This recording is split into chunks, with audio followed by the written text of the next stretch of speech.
사건의 과정을 보면서 저는 우리 경제 관료들의 도덕성과 정직성을 의심하게 돼 있습니다.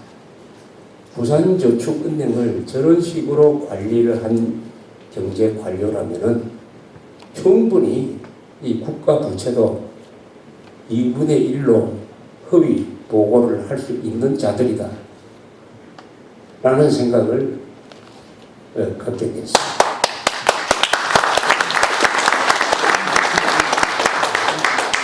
그래서 여기다가 더 하나, 이 한나라당의 우리 경제통으로 알려진 이한구 의원은 또 다른 기준을 적용해서 이 사람은 한국의 국가 부채가 400조가 아니고 1600조라고 주장합니다.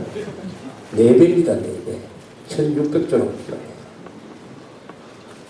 그렇다면은 저는 한국의 재정 건전성에 대해서 근본적으로 의심을, 지금 국채가 이제 성격이 여러 가지인데 적자성 국채라고 있어요.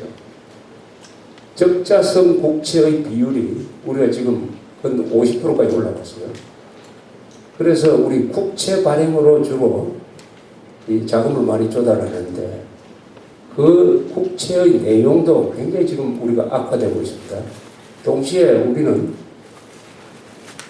복지 예산 그리고 국가 채무의 이 증가 속도가 세계에서 제일 빠릅니다. 이 흐름이 중요해요. 흐름이. 그리고 앞으로 많아질 소지만 있어요. 많아진다는 뭐냐? 고령화죠. 고령화가 되면 복지 수혜층이 많이 높아집니다. 연금 수혜층이 특히 높아져요. 그리고 정당이 거기에 기생충처럼 들어붙어가지고 복지 수혜층을 위한 갖가지 인기주의 정책을 막 쏟아놓습니다. 그걸 감당할 수 있는, 그래도 지금까지 한나라당이 그나마 성장이 더 중요하다는 쪽으로 하다가 요새 그 전선이 무너지기 시작했다. 그러면은 대한민국의 갈 길은 국가 재정의 파탄, 그 다음에 국가재정의 파탄 이후에 무슨 일이 생기느냐. 국가재정의 파탄이 왜 일어나느냐. 국민 정신의 타락에서 일어나는 거죠. 타락에서 일어나는 거죠. 이 야당에서는 지금 보편적 복지란 말을 쓰고 있어요. 요 말이 또 사기입니다. 보편적이란 말 아주 좋은 말입니다. 흔히 보편적 가치라고 그래요. 인권, 자유, 평등은 보편적 가치다.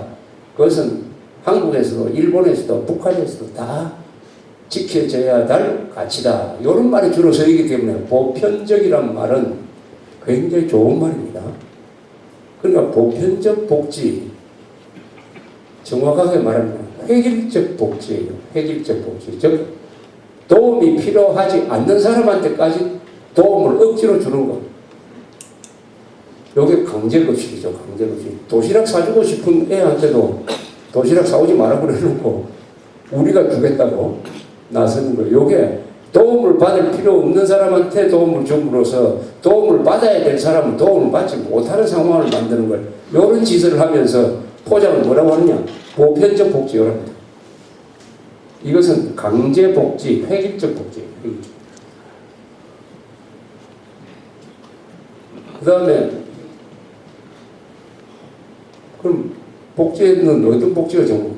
도움 받아야 될 사람한테 선택적 복지가 맞죠. 선택적 복지 또는 그걸 맞춤형 복지라고 하는지 뭔지 모르겠는데 도움을 필요로 하는 사람한테 도움을 줘야 된다. 도움을 필요로 하지 않는 사람한테까지 도움을 주면은 그 사람이 가지고 있는 자립심이 없어져 버립니다. 자립심. 나는 국가 도움 없이 내가 열심히 땀 흘려가지고 돈을 내 힘으로 벌겠다 하는 생각을 아예 말살해 버리는 거예요. 말살. 왜냐? 가만히 있어도 국가에서 다 도와주니까. 가장 나쁜 짓은, 인간이 할 수 있는 가장 나쁜 짓은 어떤 사람이 가지고 있는 자활 능력과 자립심을 망가뜨려 버리고 그걸 의존형으로 바꾸는 겁니다. 즉 주인이 되어야 될 사람을 노예로 바꾸는 것, 이런 짓을 지금 민주당, 민주당이 앞장서서 하고 있습니다.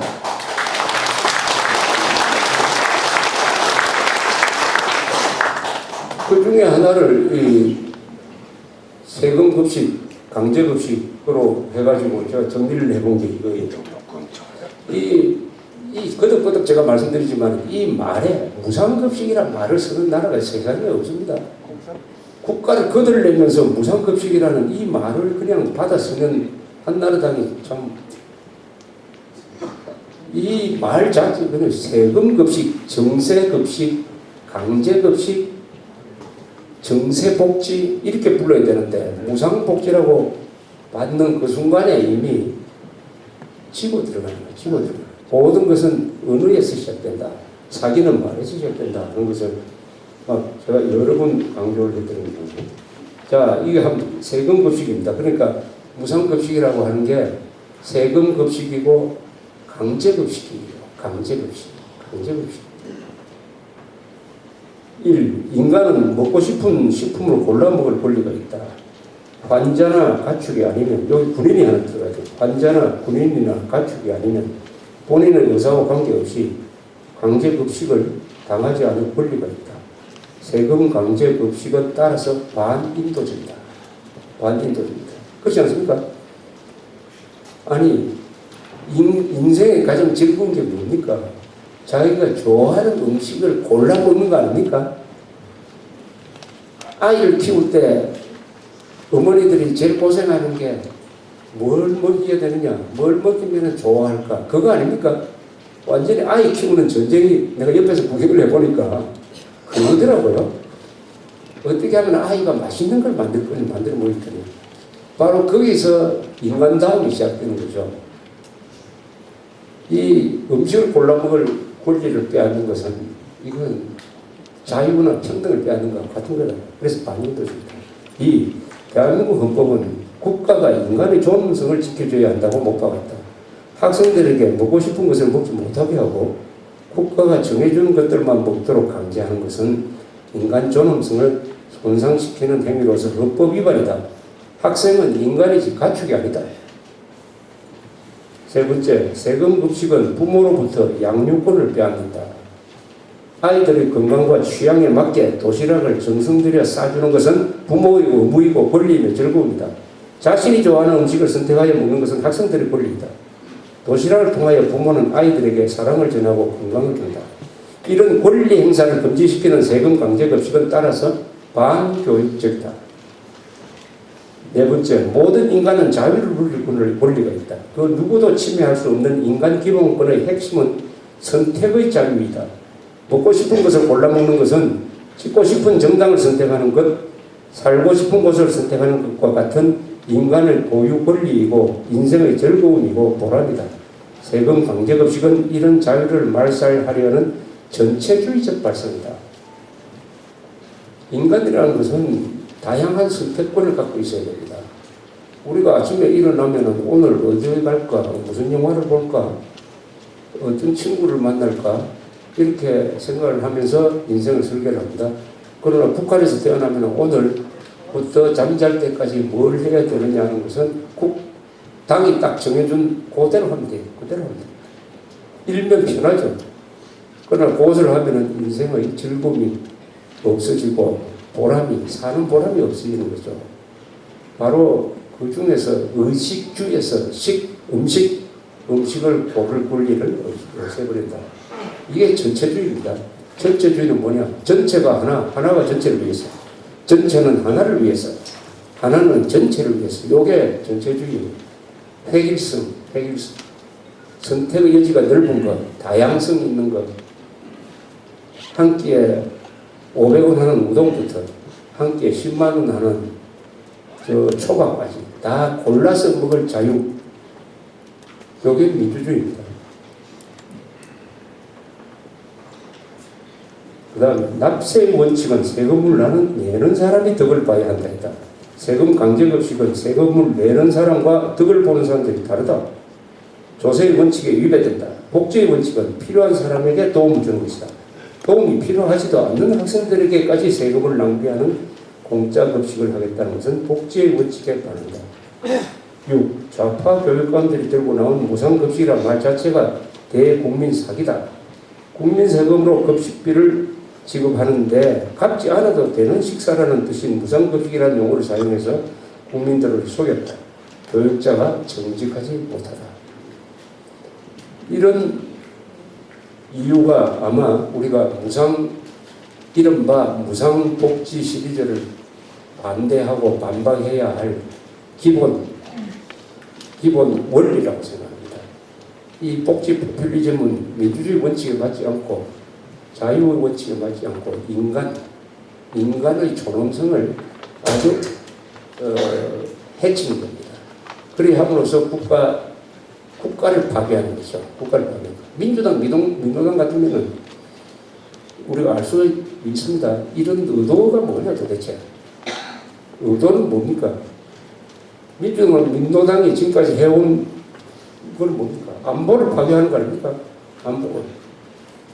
천안함 폭침 부정 세력이죠. 민주당, 민노당을 한마디로 말하면은 천안함 폭침 부정 세력이에요. 동시에 뭡니까? 연평도 포격 비호 세력입니다. 그럼 뭡니까? 안보 파괴 세력이죠. 안보 파괴 세력. 요새 부산 한진중공업 사건으로 여실히 보여주듯이 민주당, 민노당은 광우병 사태 때도 그랬지만은 법치 파괴 세력이에요. 법치 파괴 세력. 그러면 안보 파괴 세력, 법치 파괴 세력이 복지 파퓰리즘 정책으로 하려고 하는 것은 뭐냐? 그것은 국가 재정을 파괴하겠다는 겁니다. 안보 파괴, 법치 파괴, 국가 재정을 파괴. 그 결론은 뭐냐? 대한민국 망하고 북한 이롭게 하겠다. 그걸 목표로 하고 있다고 봐야 될 것입니다. 그것을 목표로 하고 있는 것이 의식적이든 무의식적이든 그 사람들의 행동을 보고 딱 선을 그으면은 그 화살표가 가리키는 것은 대한민국 망치기, 동시에 북한 정권 이롭게 하기, 대한민국 국민들의 노예화라고 의심할 권리와 의무가 있다. 의무가 있다. 라고 요약할 수 있지 않을까 이렇게 생각이 듭니다. 그래서 한국에서는 지금 진행되고 있는 이게 우리가 흔히 말하기는 다 유럽에서도 이런 일이 있었어 이렇게 이제 아는 체를 합니다. 한국 사람들 십자우환이라고 하는 게 바로 그거죠. 외국에도 막 이런 게 있었어. 복지국가에서 다 있는 거야. 영국병 있지 않았나. 이렇게 이야기를 합니다. 위안을 해요. 위안을. 자기 합리화를 합니다. 그런데 영국에 북한이 있습니까? 그리스에 북한이 있습니까? 이탈리아에 북한이라는 존재가 있습니까? 우리는 북한 바로 앞에서 이 짓을 하고 있다. 바로 뚝 아래에 사는 나라 아닙니까? 한국은 언제 터질지 모르는 뚝 아래에 살면서 그 뚝에다가 구멍 내는 일을 열심히 하고 있다. 복지란 이름으로 있다. 복지란 이름으로 지금 하고 있다. 또 무슨 인권이라는 이름으로 구멍을 열심히 내고 있다 하는 점에서 근본적인 차이가 있는 거죠. 근본적인 차이. 우리도 이탈리아나 그리스식으로 복지 한번 실컷 한번 해보고 나라가 망해보면 어떻게 되겠느냐. 망할 때까지 한번 기다려 보면 좋겠어요. 우리는 기다릴 수가 없어요. 그렇게 하는 게 바로 벼랑에서 떨어져 버리는 겁니다. 우리는 돌아올 수가 없다. 비가역적이다. 이런 상황에서 정치인들이 국민들을 속이는 이런 짓을 하고 있다. 그러면 왜 국민들은 속아 넘어가느냐? 왜 국민들은 속아 넘어가느냐? 한국 사람들이 선동에 속아 넘어가는 걸로는 세계에서 1등이라는 사실은 이미 광우병 선동에서 드러났고 천안함 폭침에서도 드러났다. 국민 평균 IQ가 세계에서 가장 높은 사람들이 말도 아닌 선동에 넘어가는 비율도 세계에서 가장 높다. 그 이유는 요건 제가 분석한 결론인데 그 이유는 머리는 좋은데 마음이 나쁘다.